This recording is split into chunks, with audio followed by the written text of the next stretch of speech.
Hello there. Most of you watching this know who I am already. I'm Phillip Van Hooser. You've been watching me in some cases for years.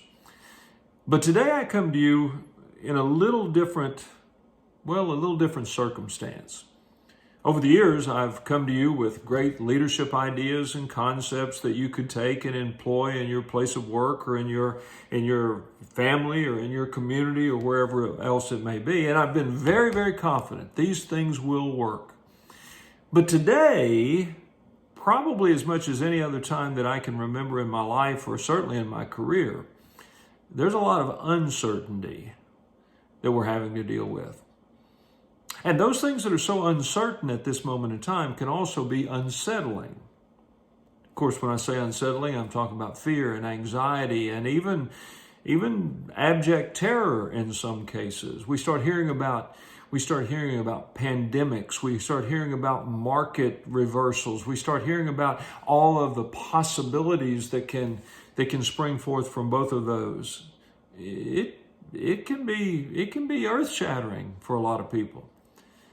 Now, I'm not going to tell you that I have all the right answers today. I'm not even going to tell you that I have any of the right answers as it relates to pandemics and market reversals and the like, but I am going to tell you that there's some things I've learned in my life and things I've learned from studying leaders that I think may be helpful to many of you, especially those of you that other people look to, that may be helpful to you as you try to create some order from this particular circumstance that we find ourselves in.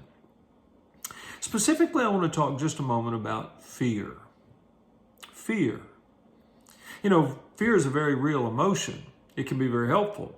Intuitive fear can keep you from getting into some sort of difficulty or problem. You just have this sense about you that you need to go a different direction or do something differently because what's ahead of you may be fearful. But there are other situations in which fear can be paralyzing. You become so transfixed on something that the fear won't allow you to move forward. Unfortunately, I sense a little of that at this particular moment in time.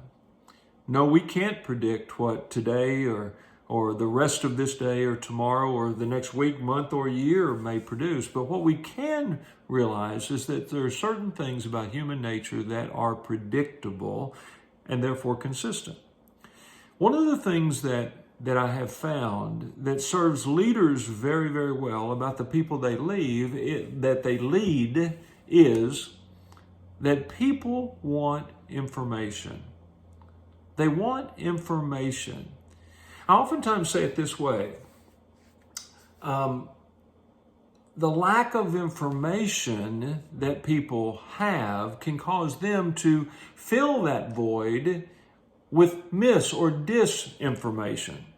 In other words, in the absence of good information, they start listening to everything, or even worse still, they start conjuring up ideas. Well, it must be this way then, or I'm fearful that it'll be that way, when in fact, the things that we worry about, that we create and therefore worry about, oftentimes never happen.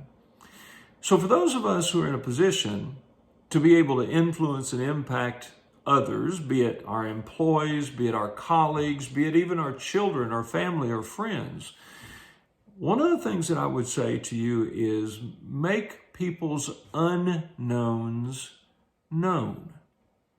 Figure out what they are fearful of. Figure out those things that they are struggling with, the things that are the unknowns in their life, and do everything you can to make those unknowns known. Now, do not make up information. Do not guess or do not suppose and then share that as if it's fact. There's too much of that's going around right now. But instead, know what you know and share what you can share. When you know something to be a fact and someone else has it wrong, tell them, wait. Let me tell you what I know and how I know it. Because the absence of uncertainty or the unknown, and therefore being replaced with the known, can take away the anxiety associated with it all. The second thing I would say to you is talk to people, but more important still is listen to them as well. So many of us want to go in and share our experience, our perspective, what's happening to us. And we don't want to really spend the same amount of time listening to others. That can be a problem, especially for those of us who are in leadership positions, because other people want to share. Other people want to vent. Other people want to get this off their chest. And they do so by sharing it with you because they trust you. You're their leader. You're someone they look up to. You're someone that they have confidence in. So be comfortable in sharing and making their unknowns known, but also be comfortable in listening to them so you have a pretty good idea of, well, what they need to have known. The final thing that I'll say to you today is very simply this. Don't think that you have to have an answer for every circumstance or situation, but do realize that you need to stand with people and support people and encourage people when they don't have an answer. Think about it. We're all communal beings. We love to live together. We love to work together. We love to travel together, play together, study together, worship together. We love to be in a group. But in these days of social distancing, where we're supposed to keep our distance from one another for health benefits, and I don't disagree with that, it's probably now more than ever important that we don't distance ourselves emotionally from other people. We need one another. We need to encourage one another and support and uplift one another. That's what I've been trying to share with people I've worked with for many, many years. Why? Not because it's a great business principle, even though I believe it is, but because it's a great personal principle. It's a way to build friends. It's a way to build colleagues. It's a way to build trust. It's a way to deal with the uncertainties of life.